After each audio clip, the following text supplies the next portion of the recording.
Togiak est un petit village situé au sud de l'Alaska, au nord de la baie de Togiak et au sud-ouest d'Anchorage. Vous ne pouvez pas aller à Togiak en voiture, c'est un endroit très reculé et il faut 2 heures d'avion pour y parvenir. Environ 800 personnes vivent dans cette communauté rurale. Dans ce village, la plupart des habitants font partie de 2 familles amérindiennes et les gens vivent très proches les uns des autres.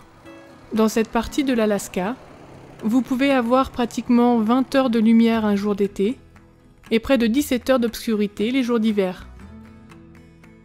Chad et Liz viennent de terminer leurs études universitaires. Ils sont venus ici avec le projet d'implanter une église. Pouvez-vous vous imaginer quittant votre famille et vos amis, aller vivre dans un endroit aussi étrange? Mais ce qu'ils ne savent pas encore, c'est que Dieu a déjà commencé le travail. Il a pavé le chemin devant eux. La grand-mère de Chad a établi une relation très forte avec les habitants de ce village. Il y a plusieurs années de cela. Bien que Chad et Liz aient un chemin rocailleux devant eux, ils sont reçus chaleureusement par ceux qui se souviennent du travail dévoué de la grand-mère. Chad est un Inuit Aléoute et il n'est pas étranger à la manière de vivre des gens de cette région. Comme la plupart des hommes de ce village, c'est un pêcheur. Dans ses rencontres avec les habitants de Togiak, il retrouve ses racines et cela lui permet d'inviter ces gens à étudier la Bible, puis à accepter le baptême. Il ne s'est pas passé beaucoup de temps avant que les pionniers Chad et Liz réalisent que Dieu a un travail tout particulier pour eux. Ils sont appelés à s'occuper particulièrement des petits-enfants. À côté de leur travail d'enseignant à l'école locale, ils continuent leur ministère dans l'église. Les enfants sont notre avenir. Et j'ai dit, Seigneur, si tu nous as donné, à ma femme et à moi, le don d'aimer ces enfants comme tu nous aimes, nous allons les aimer. Les enfants aiment écouter les histoires de la Bible, jouer et faire l'expérience de l'amour de Jésus à travers le ministère de Chad et Liz. Nous sommes ici pour eux, mais c'est comme si l'amour de Dieu était connu ici. Ils veulent être ici. Chaque jour, ils viennent et frappent à la porte. Les enfants aiment simplement être ici. Ils viennent souvent avec l'excuse de demander à boire ou d'utiliser la salle de bain de l'église. Mais en réalité, ils viennent pour être avec Chad et Liz, pour passer du temps avec eux et être invités au repas.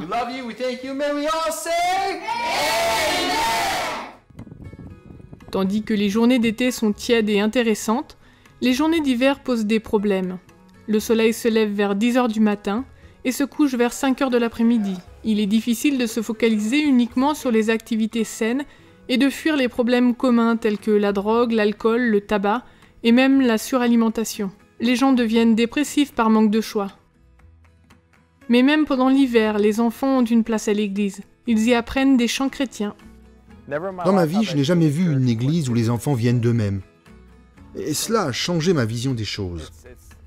Cela m'a montré que l'amour de Dieu doit être ce qu'il est supposé être dans l'Église, inconditionnel, sans parti pris et sans jugement.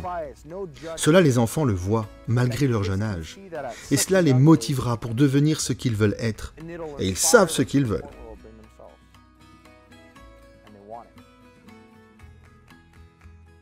Chad et Liz continuent de se focaliser sur les enfants de cette communauté. Mais ils n'oublient pas qu'il y a d'autres âmes qui ont faim de l'amour de Jésus. Chaque jour, Chad utilise les ondes de la radio pour les nourrir spirituellement. J'allume la radio VHF sur le canal 68, que la plupart des gens de Togiak écoutent.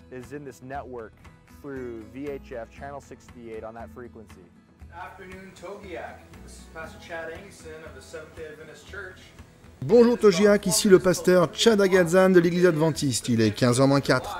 Nous sommes le mardi 15 juillet et c'est l'heure de la lecture du jour.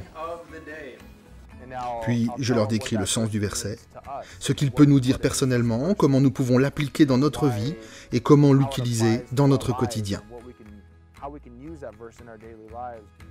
Dieu se sert des pionniers Chad et Liz, sa femme, pour toucher le cœur du peuple inuit.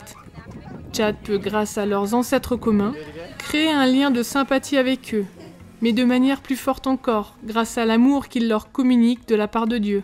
De là où vous vous trouvez, au milieu des vôtres et de vos amis, soutenez cette mission importante. Dieu peut se servir de vous pour communiquer son amour à ceux qui en ont besoin. Priez pour Chad et Lise, eux qui font leur part pour transmettre l'amour et l'espérance de Jésus.